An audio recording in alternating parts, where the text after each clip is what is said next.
After Dover, it's over. The 2015 K&N Pro Series East title is decided today under the watchful eye of a concrete character named Miles. Who will master the monster?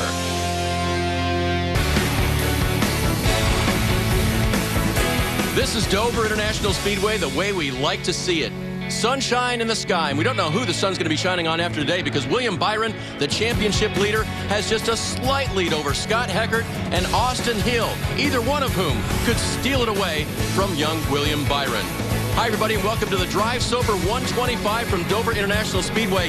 And you see the reality here.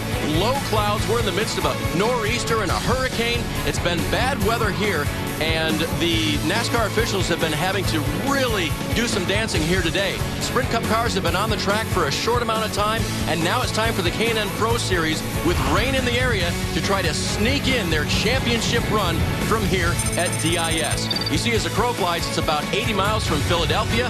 This 1 mile concrete oval is fast, it's high banked, and it's a lot of fun. But the big thing, Parker, is can William Byron hold off Heckert and Hill here in the final race? And that really is the big thing here. A tight championship, only 14 points separate the top three. William Byron can lock it up by finishing 9th or better. And as we mentioned, all day long, the drivers have been waiting. The race was canceled yesterday, moved to today. Here's Derek Perniciglio.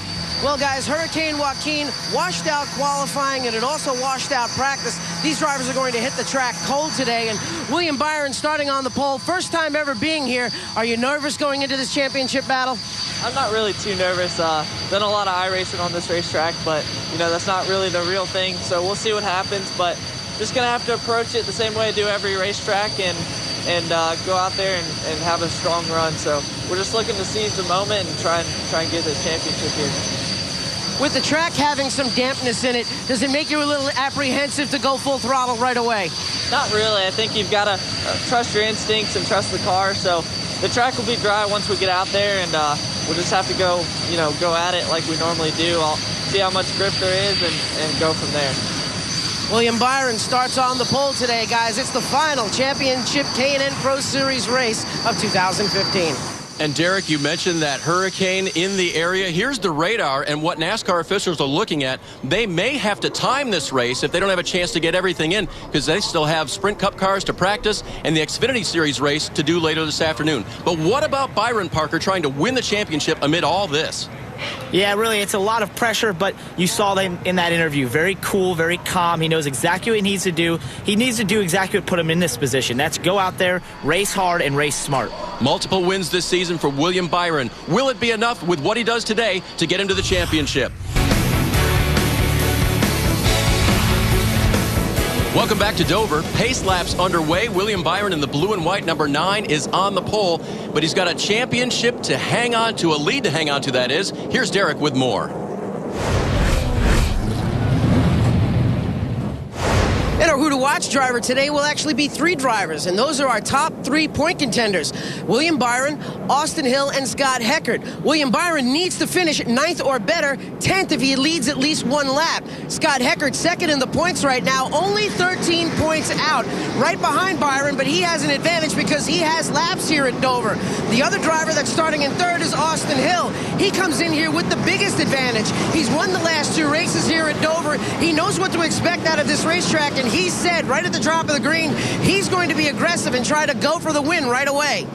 And Derek, an interesting advantage for the championship leader Byron. The final 2 races of the season, qualifying, washed out by weather. The field has been set by the NASCAR rulebook, which means Byron gets the pole, Parker, and that's big.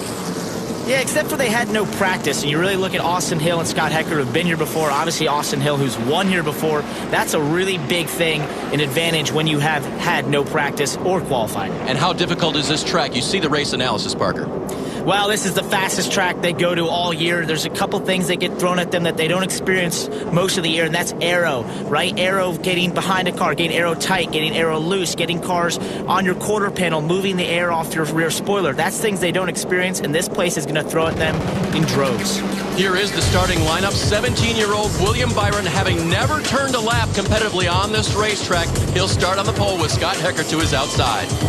Also look at Kaz Grau there in row 3, J.J. Haley, Rico Abreu. They're all fighting for 5th in the points. Only 8 points separates those 3. Abreu, the former race winner from Columbus Motor Speedway earlier this year. You see Corey LaJoie in the field this weekend as well.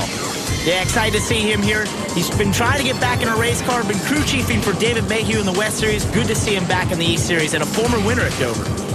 You see the final starting grid positions. You see on the bottom there, Landon Castle in the 41 car. His Sprint Cup team owner, Mike Hillman Jr., has a K&N program. Wanted to see what Landon could tell them about their program today, and he will run this K&N Pro Series race. Okay, here it is. William Byron in the 9 car on the inside, Scott Heckert to his outside.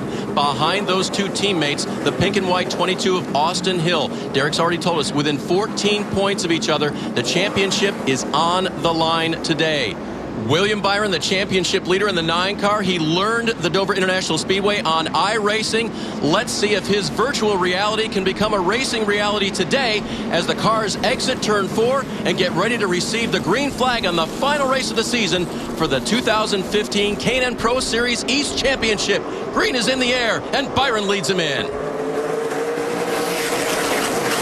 Big move by Austin Hill down the bottom, almost 3 wide, Dave. Byron gets out clean, but that was close. Austin Hill will move through to second. Heckert is knocked back to third.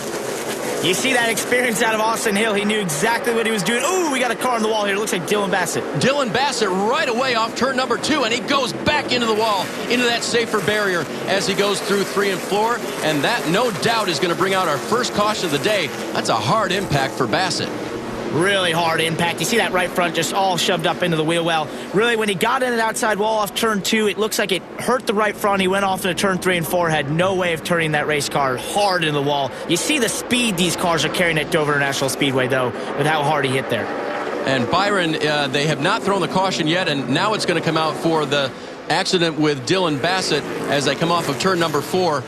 Byron with a significant lead, but on lap number 1, Dylan Bassett, race winner already in 2015, has his day end early as he is hard into the barrier.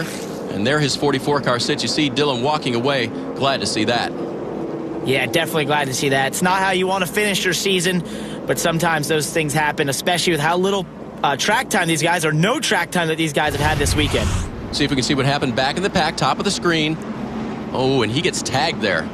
Yeah, it looks like he just gets clipped. Too many cars. Looks almost 3 wide. Maybe the spotter didn't let him know he was outside there of Jesse Little, and just gets clipped in the right rear. Exactly what you don't want to have happen. Get forced to the outside wall. How congested is it coming off these corners, Parker? This is a narrow racetrack. Well, it really is, and what it is here that really forces you to kind of come together there is that you get these big, wide open, high bank corners, but as you come off the corner, there's a very small groove where you want to be to get the best exit, where you're not forced out into the wall or you're too low and not getting enough speed, and that's where you kind of come together. It all smushes into one, and that's what you saw there. So, out of the race, Dylan Bassett. Restarting the race in the lead, the championship leader, William Byron, again entering with just a 14-point lead over the top other 2 drivers. That's Heckert in the 34 and Austin Hill in the 22. You see Kaz Gralla has moved up into the 4th place in the 3 car. Behind them, the 5 of J.J. Haley and the 15 of Nick Drake. So last time, Byron with a decent jump, but Austin Hill with a better jump. Hill has won the last 2 races here, Parker. So as you said, the experience of the 22 driver really showing up early. Absolutely. And let's see here on this restart, which line is more predominant, the inside or the outside? I'll be interested to see how that works out throughout the race. Byron has chosen the inside line. He gets a good jump. Behind him, they fan out. Everyone's clean into turn 1. And now Austin Hill powering back on the outside off of turn 2 is tight, Parker. Wow, that's exactly the kind of restart Austin Hill wanted to have. You get that left front on the right rear quarter panel, William Byron, loosen him up a little bit, see if that outside line would work, but looks like he took the better part of valor there and got to the bottom. Byron prevails for now, side by side behind them, the 15 and the 5. That's Nick Drake and J.J. Haley. Drake is going to move through, and the drivers have to be smart here. They're trying to work this race in around weather and a possible time limit, so they really don't want to put themselves in jeopardy early on. Well, Dave, you bring up a great point. Well, look how little rubber is on this racetrack. Absolutely none. That is absolutely destroying the tires here. And that's one thing you got to be really careful of, is really hurting that right front, maybe even cording it and having a right front blow, which we see a lot of times at this racetrack when there's no rubber on there. So I think these teams need to be smart. The crew chiefs are definitely biting their nails right now. Colin Cabry, he's throwing caution to the wind as both he and Abreu now get underneath Jay Beasley. Beasley has a problem. The left front is down. Whoa, well, what timing there? We're just talking about tires. It's the left front, though. That's uncommon. Sometimes you have that, though, when you have no practice, no qualifying. You don't get to check the cambers on these race cars. You can really burn up a left front by having too much camber in it. Or this early, Parker, possibly he ran over something. Yeah, either or. I mean, it's really, at this track, I can't stress enough how much this track can destroy tires in a quick amount of time with no rubber on it. And that's going to bring the caution back out. And let's reset something for you. The teams were told beforehand that they would have 2 extra sets to change during the race, and there will be 2 breaks today at or near lap 25 and lap 70. So we'll see all the cars on pit road later for tires. Jay Beasley, just returning after a 3-race break from the series, has an unfortunate start to his day. Yeah, you see it there. Just the left front starts to come apart. He does a good job of getting out of the way, putting his hand out the window, letting other drivers know he's got a problem. Actually protects the race car well here, but that left front tore up the fender. So caution out again at Dover. The leader is still William Byron. Is it his way to the championship? We'll be back. I'm Ronnie Bassett Jr. from Winston-Salem, North Carolina. I'm the driver of the number 04 Ford Fusion, Bassett Gutters and more. I got my start in racing by racing the Bandoleros and then the Legend cars, late model Sox, UARA Stars, and then now into the K&N Pro Series East. I've always liked Brad Keselowski. He just tells you the truth and he likes to win races. It's definitely tough having your brother as a competitor, but it's just another race car on the racetrack and we both want to win. I've definitely learned a lot. With bigger race cars and bigger racetracks, it's always a new learning curve. Hopefully we can learn a little bit more and get some wins. I'm Ronnie Bassett Jr., and that's your NASCAR Next Gen Profile. Nice to hear from Ronnie. He is the older of the 2 Bassett brothers. Dylan, unfortunately, is already out of the race. One of the early wrecks here today. The cars have been on and off of pit road during their first break. They all got tires and fuel. Unfortunately, those that didn't roll by the 3-minute mark were sent to the rear. That includes Eddie McDonald in the 71 car as we're back to green at Dover. Another good jump for the 9 of William Byron, whose idea today, Parker, is to hang on to that slim lead he's got in the championship. Yeah, he really just needs to run in the top 10. If he does that and finishes 9th or better, it's his championship. But really, Scott Hecker and Austin Hill are doing exactly what they need to do, keep the pressure on them. And right here, with these new tires on, this is like a race reset. These guys are getting a big advantage right now and having not to save their tires like they usually do in this series, where they'd either get a 1 halfway break or no break at all. And you saw high in turns 3 and 4. That was a 0-4 of Ronnie Bassett Jr., who we just heard from. So he's got a problem early on right after those pit stops. Yeah, and sometimes that's just sticker tires, maybe low tire pressures after you've run 25 laps and got your pressures up to temp or your tires up to temp, and then suddenly you put on stickers or cold coming off that wet pit road. You just got to work them in a little bit and then go forward. You saw the red and white 71 of McDonald weaving his way back through from the back of the pack. Again, NASCAR gives these guys a break to make, they don't call them live pit stops, but they change their tires. But if they don't roll in time to reset the field, you don't get your spot back, and that's what happened to McDonald. Yeah, we actually just saw something interesting there. Austin Hill's car bottomed out into turn 3, and once again, that's a little bit of a product of low tire pressures at the start of a run, but also just, I can't stress enough how much these guys are really searching after not getting to practice. That's a big thing, especially for things like that, where if the car bottoms out a little bit, at a racetrack like this, where you really fly off in the corners, you get a lot of compression in the car, that's some things that some of these teams may have just not gotten right by not getting to practice. So very true, and NASCAR officials having to make the decision to put these drivers on the track cold after practice and qualifying and the race were washed out on Friday afternoon. This is a Saturday noon event in the middle of Sprint Cup and Xfinity Series practice and the Xfinity Series race, all trying to work around Hurricane Joaquin. It's been a crazy day at Dover, but the racing so far for the K&N Pro Series has been great as Kaz Gralla now tries to work around Nick Drake. This is an excellent battle, seeing the two work 2 different lines there. Let's head down to pit lane and Derek Perniciglio. And the man on the move right now has been that number 2 machine of Colin Cabry. The Rev Racing driver is enjoying his first year in stock cars. He's originally from Tampa, Florida. He has a background in racing swing sprint cars on dirt. He sits 11th in points right now, and as the season has gone on, his momentum has been picking up. A couple of weeks ago at VIR, he finished in the top 5, and he started 12th at the drop of the green and currently runs in the 4th position. I don't know if Derek can see this. Parker, did you see the 2 driver, Cabry, hanging that rear end out?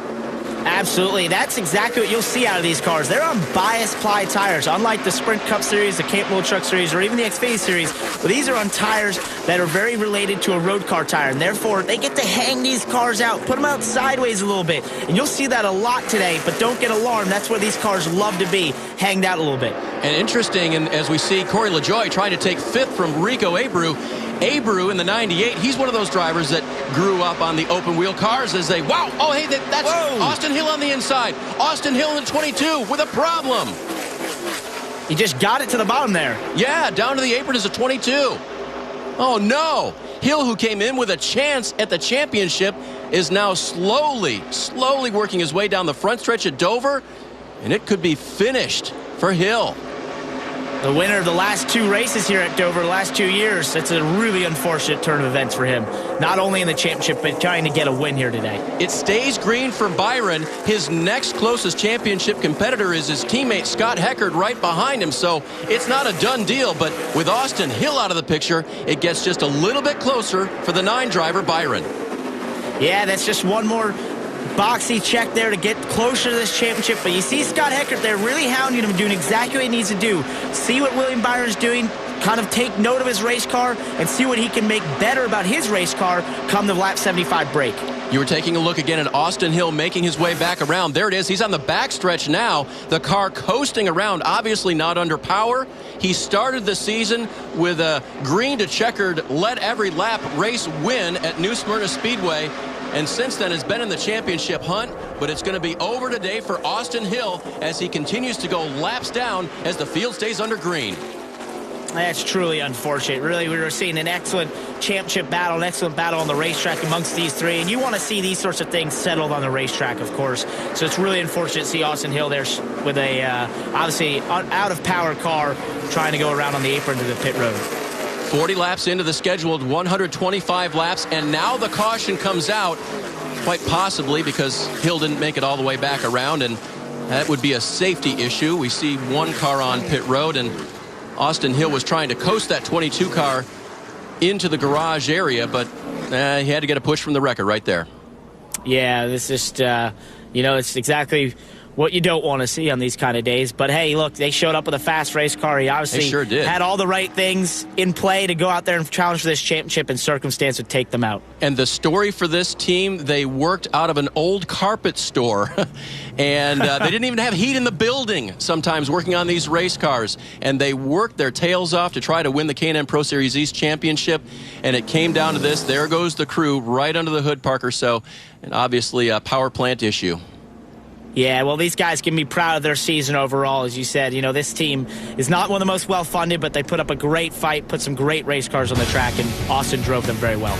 So Austin Hill in the garage area. William Byron, the championship leader coming in, continues to lead at Dover. Back at Dover International Speedway, under caution again for the 22 car of Austin Hill stopped on pit road. Dave Burns, Parker Kligerman with you, and Derek Perniciglio has caught up with Hill. And it's a heartbreak for the number 22 of Austin Hill. Finds himself out early with a blown engine. Not the way you wanted to end your 2015 season, is it? No, not at all. These guys, they put in a lot of effort just for this race, knowing that we had a shot at the championship, and we've won twice here. So, we really thought that we had a really good car. I was running third, second and third at the time, and just these new bodies, they're so aero-tight. So I was trying to work the air a little bit, move up the track a little bit, move down. Just trying to find somewhere that, the air was not affecting the car. And, I feel like if we could have got the lead, we could have probably drove away from them as good as the car felt. Because, earlier in the race, first and second got a little gap when I was battling with a 15, and we were able to just close up the gap so fast. And the car was just so good when I was in clean air. So, it's a heartbreak for these guys, especially. They worked and worked. We were on the pull-down rig for 3 days. We worked really hard to get this car good, and you can't do anything about a blown engine. Robert Yates Racing, they give us awesome engines every week, and we'll just go to 2016 and see what's in store for us. Well, Austin Hill put in a fine drive all year this year, going up against some of the big powerhouse teams, and he'll be back again next year. Derek, thanks. Parker, can you put yourself in his shoes? Yeah, I've been there before, and it's really unfortunate. But as I said before, he needs to keep his head high. He really put up a great effort. When they were on the racetrack and running, they had a lot of speed. He won races. He can be very content with this season. Back to racing at Dover. Byron with the jump at the restart. He is the control car, the leader. To his outside, his teammate, Rico Abreu in the white 98. Well, look at him use that outside line, Rico Abreu. But there's no rubber out there. Sometimes there's just a little more grip on those restarts. He used it really well to get a good run off turn 2 and take the lead. And now Cabry diving to the inside. He takes second from Byron. Heckert is blocked on the outside. And Corey LaJoie gets through in the 12. Whoa, and Scott Heckert really sideways there coming off turn 4. Using those bias-ply tires, but he gets back to the bottom. I think his car just looks a little bit unsettled at the moment. 34, Heckert has the 5th position. He gets passed by Nick Drake now, who takes it, and Eddie McDonald. What a recovery for Eddie in the 71 after going to the rear of the field for not reporting back to the starting grid quickly enough after today's first break.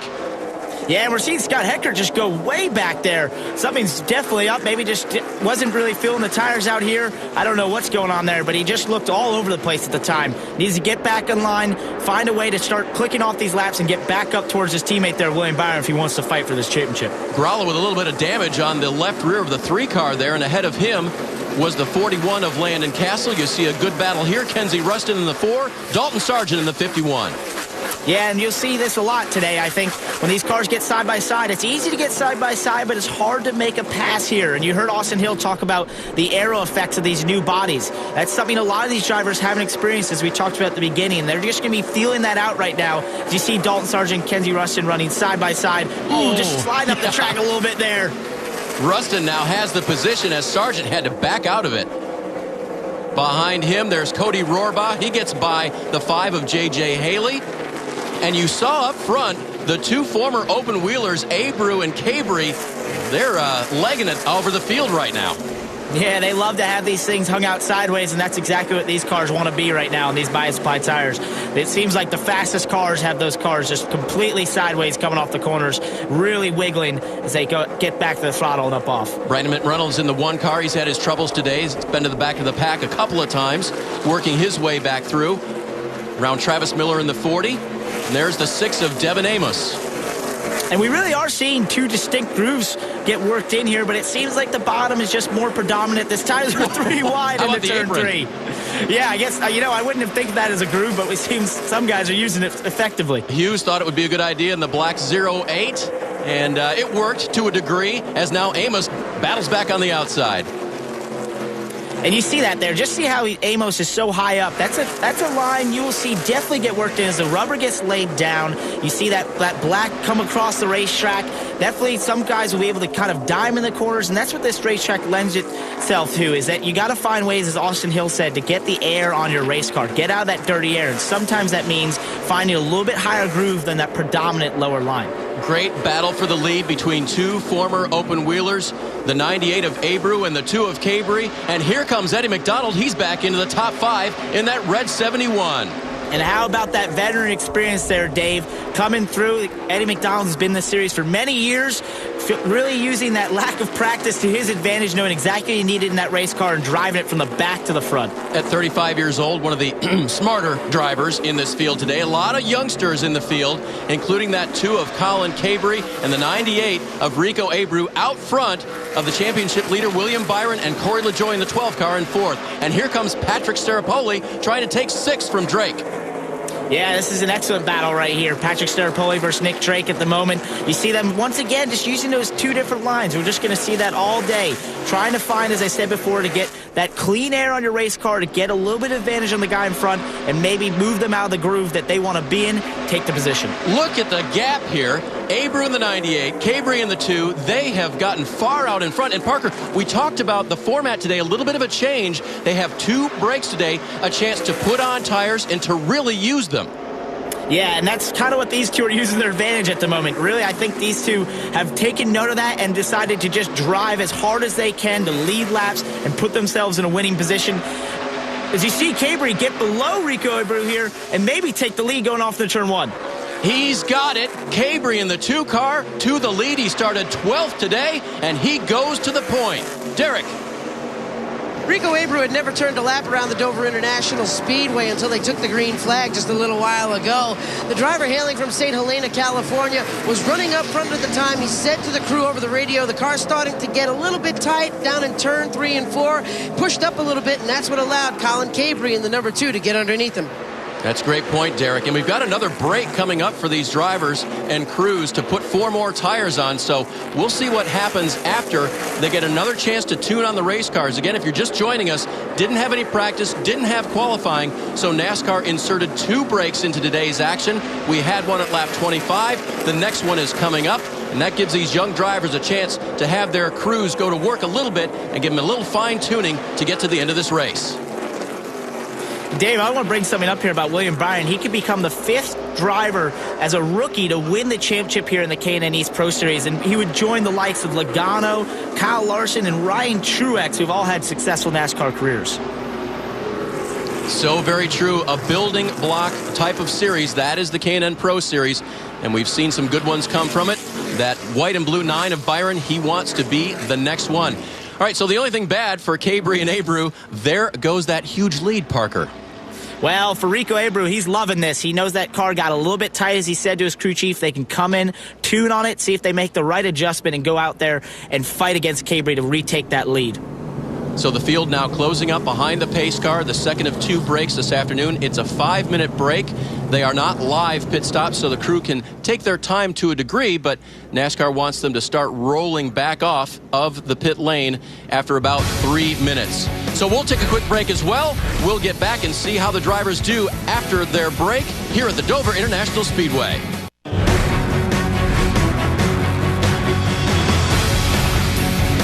It's been a crazy weekend at Dover International Speedway. The K&N Pro Series was delayed by a day.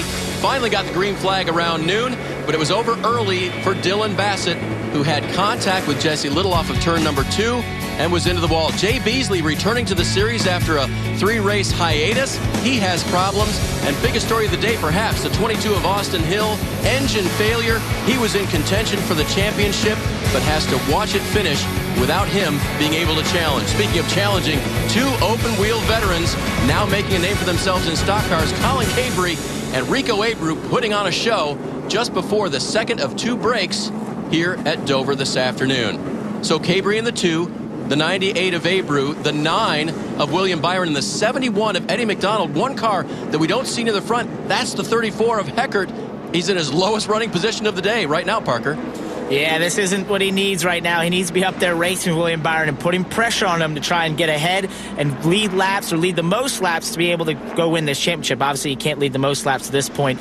But really, right now, Scott Hecker's in a dire position. Hopefully, they made some good changes under that caution there, or brake, and he's able to kind of get up to the front. So Cabry with the jump at the green. Byron knows Heckert is back there. He's just got to keep him in his rearview mirror and not have trouble to get to his championship. His teammate Rico Abreu battles on the outside. And another driver we see moving into 4th now, that's the 12 of Corey LaJoie. Here's Derek. And here comes Corey LaJoie, who started in the 17th spot. He's already made his way up to the 4th position. He's driving for the Precision Performance Motorsports team that had Greg Galding in the car earlier this year. This is Corey's one and only start in the NASCAR K&N Pro Series East this season, but he likes the Dover International Speedway. As a matter of fact, he won this race when he was battling for the East Series championship back in 2012. Good to see him back in the series, Parker. Yeah, I know Corey well. He's been working really hard to get back in a race car in this series. He's always run really well, as you heard there. He's a former winner here. He loves this racetrack. He really wants to go out there and have a good run, and he's doing it right now. But he's got to move his way past another car and get up to those front 2 who are battling. This was kind of dicey for a moment. Kenzie Ruston on the inside in the 4, Sargent on the outside. Seems like they've been glued together all day long. Whoa! Kenzie Ruston gets really loose there up into the door of Dalton Sargent. And they were trying to avoid Patrick Starapoli, who's got issues in the 99 car. Never good to see smoke coming out of these race cars. Obviously an engine problem here, most likely. And as he works his way around the apron, we'll see if that brings the caution back out. It looks like we may get to go the whole distance here, Parker. We were worried today, and NASCAR was actually, that they'd have to shorten the race because of the weather situation. But so far, the rain has held off, even though the radar looked horrible at the beginning of the race. And Cabry continues to pace the field. Yeah, and you'd hate to see that, a race, in a weekend where they've had no practice, no qualifying, they're fighting for a championship. We'd like to see them get all the laps and be able to battle this championship out on the racetrack, and that's what they're getting an opportunity to do here today. Drake to the inside of LaJoy. He's going to get the position, and here comes 16-year-old Spencer Davis working the 20 car down low as well. Oh, yeah, you see those cars sideways. I just love these bias pies. I love seeing that. It's so cool. But you see how cool LaJoy there just get a little loose when Nick Drake got up to his bumper, and that's a little bit of that aero going on. You can get a guy's loose by just putting your nose up there on the rear bumper, taking the air off his rear spoiler, and he goes up the racetrack, and you go on forward. And this is fun to watch. So many times in the K&N Pro Series, drivers have to manage those tires. Today, they've had 2 fresh sets to put on, and Eddie McDonald's going to work his 71 into third. Who isn't impressed with this 71 car right now? I'm he got telling sent you. to the back there after that first break and has just systematically drove to the front, picked him off. I'd see if this 71 car might go up there and challenge for this lead. So William Byron, the championship leader, has never turned a lap here. Eddie McDonald, this is his 14th start in the K&N Pro Series here at Dover, so he knows the way around, the fast way. Well, William Byron said he's been doing it or racing on iRacing here at Dover. And as a big fan of iRacing myself, I know what that can do for you. I think it's some of the best training you can do as a race car driver. And a real testament to iRacing with William Byron here fighting for this championship in his rookie year and only his 3rd year in car racing. Really impressive. Heckert in the 34, you saw the gap back to him. He is the closest pursuer in the championship thanks to his 2 wins at Bowman Gray Stadium and also at Watkins Glen International. But if he doesn't get up and get around Byron, if Byron doesn't have trouble, it's not going to be enough. Yeah, it just doesn't look like Scott's got the race car under him here today. He just can't seem to go forward. He's hanging out in that top 10, but really needs to be up here fighting for the win or in the top 5. That's just not happy at the moment. As you see, Cabry there sideways in the lead. I love these bias fights. I can't say it enough. When I met Colin Cabry earlier this year, it was at New Smyrna Speedway, and it was in this stock car, but he had run winged 360 sprints around New Smyrna that were 5 seconds faster per lap. So I know he's brave, and I know he can hang the back end of the race car out because he's proved it. Yeah, absolutely. This place is a cakewalk compared to some of those wing sprint cars in terms of the speed that you're handling. Although this place can really give you a sense of speed, those wing sprint cars are something else. Byron knows where Heckert is running. He knows he has to keep his car under him, Parker, right? Isn't that his mentality now? He can't make any bad mistakes. Well, he really had the right mindset from his interview at the beginning of the race. He knew exactly what he needed to do. He was very confident. He was very calm. And really, when you're in this position, I've been there before, you just go and run your race. You don't worry about the competitor. You go out there and run and do what you need to do, race the racetrack, and really, you won't focus on that competitor until the reality sets in, maybe at the end of the race where you're in a position where you're fighting points, or you're adding up the points. But really, right now, he's in a great position. He needs to just continue doing what he's doing. And conversely, where might Heckert's mind be now? He's shown that he doesn't have the car to run up front. He can't overdrive it here at Dover, correct? No, he needs to do the same, really. In his position, he's not really in a position to go up there and take points away, so you can only hope, really, for a problem for William Byron at this point, right? So if he just runs his race, stays focused on his car, he might put himself in a position where he can capitalize. There's the gap. Byron's in a good spot here at Dover. 10 laps to go in the season finale from Dover International Speedway for the K&N Pro Series East drivers. The driver with the lead is checked out. That's Colin Cabry. You're watching the battle for second between Rico Abreu and the white 98, and Eddie McDonald down to the inside in the red 71, who's come all the way from the back of the pack to try to take second. Wow, this is an awesome battle between these two. The veteran experience of Eddie McDonald versus the rookie there of Rico Abreu. He gets by here into turn 3 and out of 4, and I think this is a car that might be able to challenge that lead if he can get away from Rico. I got a wiggle off there. Rico battles back to the inside, side by side, exiting turn 2. Look how high up Eddie McDonald is there. That's what this racetrack becomes. You can go all over it once that rubber's laid down. Uses that high side to his advantage, drives by Rico. Great counter move by Rico. He didn't make it stick, but boy, he gave it a shot. Yeah, he didn't let him get away with it. He really went back at him. He knows it's towards the end of this race. You got to take any shot you can to hold those guys behind you, and he just gave it that one last shot, but wasn't able to make it stick. The day began with the 9 car of William Byron on the pole by points because qualifying was washed out.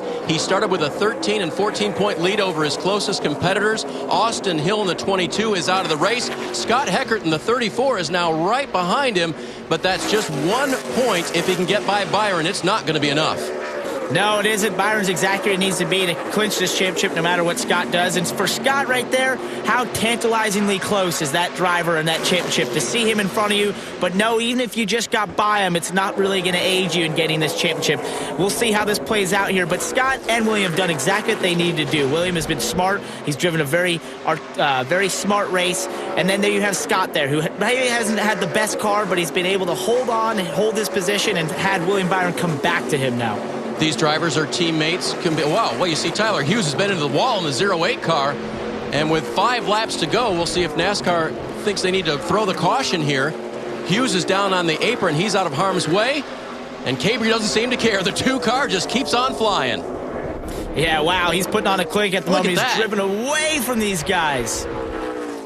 McDonald goes through in second. And as we look further back, we try to pick up the 9 car of William Byron, hanging on to pick up his championship. It's a long way from the lead back to Byron running 9th. That is a huge gap.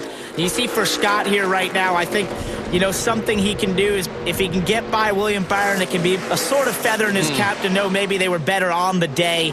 But overall this season, you've seen William Byron do these exact things, and that's be very articulate about his races, be very planned and very forward-thinking in how he goes about them to know exactly where he needs to be and treat that race car right, and that's why he's leading this championship right now. Both of these drivers driving for H. Scott Motorsports with Justin Marks, trying to take home the championship for this team for the 3rd year in a row. Ben Rhodes won it last year and Dylan Kwasniewski the year before under a different name. But it's been quite a dominating few years here for this group, Parker. They've really got their act together in the K&N Series. Yeah, H. Scott Motorsports with Justin Marks really is the premier team in this series right now. You see these two obviously racing for the championship out of the same stable. You have J.J. Haley, who's had a great season, Dalton Sargent. They've really brought some really nice race cars to the racetrack. And if you're a team that's not H. Scott Motorsports, you're wondering, what do we need to do to go beat those guys going into next season? His first full season in a stock car for Colin Cabry, the driver of this number 2. He's in the Drive for Diversity program with NASCAR. He went to the D4D Combine and was looked at and evaluated by NASCAR and by Rev Racing. They decided that he would be a great candidate to represent the sport from his early days in open wheel racing, and he's done it today. Finishes haven't been great at the beginning of the season, but Colin has learned well, and today the car was underneath him just the way it needed to be. Colin Cabry from Tampa, Florida, takes it through turns 3 and 4, and he will win the final race of the 2015 season for the K&N Pro Series East. What a great victory for Colin Cabry. Got his first top 5 at VIR and really put on a great show today. Drove the most out of that race car, sideways at times, getting the victory. Yeah, exactly. The victory for William Byron is a championship one. The blue and white number 9 with Liberty University sponsorship comes across the start-finish line, and William Byron is going to be your 2015 champion. And what a deserving championship. 4 wins in the season, the most of any driver in the series. Really put on a consistent year. Took care of that race car week in and week out. Never really showed a flash of letting anyone into his armor there, and put on a great show for the fans this season, getting the victory in the championship. He's 17 years old from Charlotte, North Carolina, as we see Cabry now working his way toward victory lane. But just a teenager is this year's champion, and that's kind of the way it goes here in the K&N Pro Series. This is a developmental series for NASCAR. These drivers hoping to work their way into the higher ranks, and when they get started at a young age like William Byron has, the future looks very, very bright. We'll be back to talk to the winner and the champion at Dover. K&N Pro Series Racing on NBCSN is brought to you by K&N High Flow Air Filters and Air Intake Systems, because everyone loves that fast car smell. Welcome back to Dover on a day when we didn't think we'd see any racing. The skies have been so threatening, but we saw a winner and a champion. Let's talk to the champion first, Derek. William Byron joins Joey Logano, Ryan Truex, Kyle Larson, and Ben Rhodes as rookie champions of the NASCAR K&N Pro Series East. Your first year in the series, and you make history. You've got to describe this moment for us. Yeah, it's just culminating a lot of hard work for this race team. H. Scott Motorsports with Justin Marks, Kevin Bellecourt, all my guys on this race team. We weren't sure what to expect at the beginning of this year, and with Liberty University coming on board, supporting me full-time, it's been a dream come true. So I've only been racing for 3 years, and to be in this position is amazing. It's been an up-and-down season for you. You'd win, get a 13th, you'd win, get a 14th. Did you really think that you would have a shot at the championship without that consistency coming when in the beginning of the year it affected you? Yeah, we kept our confidence up. We had some iffy runs during the beginning of the or middle of the season, but we had wins to back it up, so we always knew we could show up back with confidence, and we won on about every different racetrack, so it was a pretty cool year for us, and we just kept our confidence up and just can't thank this team enough. William Byron's future is very bright in the NASCAR world. He wins a championship in only his 3rd season in full-size stock car racing. Parker, I think it's amazing. He started on the computer scene. It's only his 3rd year on wheels. No, it's truly astonishing, really, what he's been able to do. 4 wins in the series. I mean, that's the number that strikes me. Just really was able, when he had a car to run up front, he was able to go and grab the victory, and that's what you want to see out of a champion. While Byron is the champion, Cabri was the winner today. Well, Colin Cabri just got off the phone from family that was congratulating him. He picks up the biggest win ever in his NASCAR K&N Pro Series East career. A first-time winner, and boy, those first-time wins are always fun, aren't they? Oh, man, they're great. It's definitely a feeling that I'll never forget, you know. The car was just great all day, and we had nothing to, we had no problems, and everything went exactly how we wanted. It's just awesome. Talk about the pass you made on Rico Abreu. We heard that it was kind of tough out there with all the dirty air. When you finally got past him, how did you do it? We just sized him up and rode around there for a couple laps to figure out where I was better and he was worse at. And, when we got to the inside of him there and got, by his quarter panel, loosened him up a little bit and drove right by the inside of him. Rico's a great racer, and it's definitely a privilege to race against somebody like that. Well, that'll be 2 wins for Rev Racing in 2015. Colin Cabri is a first-time winner in the NASCAR K&N Pro Series East. And Derek, we had fun watching it. Parker, how great to... Oh, hey, there's Mike Helton giving a little championship trophy to William Byron. That's big. That's a big moment for sure, and that's a big trophy beside him there for the championship. But Colin Cabri, he said it best: size up your competition and strike when they make a mistake. That's exactly what he did. The final results are here. Cabri finishes with his first victory. William Byron clinches a championship with a 9th place finish. Right behind him was Scott Heckert, his closest pursuer. The final margin, just 15 points, so it was competitive all season long for these drivers and teams to try to win the championship. You see at the bottom there, Kaz Gralla had problems. Jesse Little and Dylan Bassett both had issues, finished down in the order. And Austin Hill, 27th in the 22, couldn't contend today. Derek caught up with 2nd place in the championship, Heckert. Well, Scott Heckert was one of those championship contenders going into this race today. Came up a little bit short, finished 10th, but describe your day. Yeah, I really think we had a better car than 10th place. Up front, running 2nd most of the early part of the race. And honestly, we were faster than the 9. Just we were so aero-tight behind those cars. It was so hard to get by people, get a good run. So just struggled to get by and then lost some spots on the restart, but we had a great car and it's really been a great season. William's a good kid, so wouldn't want to see it go to anyone else. You seem like you're a little disappointed. Yeah, oh yeah. I mean, these 34 guys, we've worked our tail off all year. We feel like we got one taken from us at VAR, which is a lot of points, and then obviously what happened at Greenville. So we feel a little bit like, we lost this championship and we deserve it, but those 9 guys worked their butts off too. Well, Scott Heckert came up just a little bit short in the championship standings, but has to hold his head up high, picking up 2 wins this year. And Derek, of course, happy for his teammate, but wishes he could do better, huh, Parker? Yeah, I know Scott very well. We started out racing go-karts together when we were young kids. I've been really proud to see him come this series and go out there and get wins and fight for a championship. And he can be proud of the season they put together of 2 wins, although I think the one that he said there, VIR, will be the one nagging at him throughout the off-season there, knowing if they could have got that done, he might be a champion. Don't forget to tune in the fall final, and that'll be on NBCSN as well. A day we didn't think would happen here at Dover. To crown a champion and see a first-time winner. It did happen. The weather held off, and we saw some great racing at the Monster Mile as William Byron drove his way to a championship while others had trouble. At the end of the day, Colin Cabri came home the winner in the 2 and got his first victory in the K&N Pro Series. Thanks to our entire crew, for Derek Prenticelio down on pit road, and for Parker Kligerman. Congratulations to William Byron, the 2015 K&N Pro Series East champion. We'll see you next time.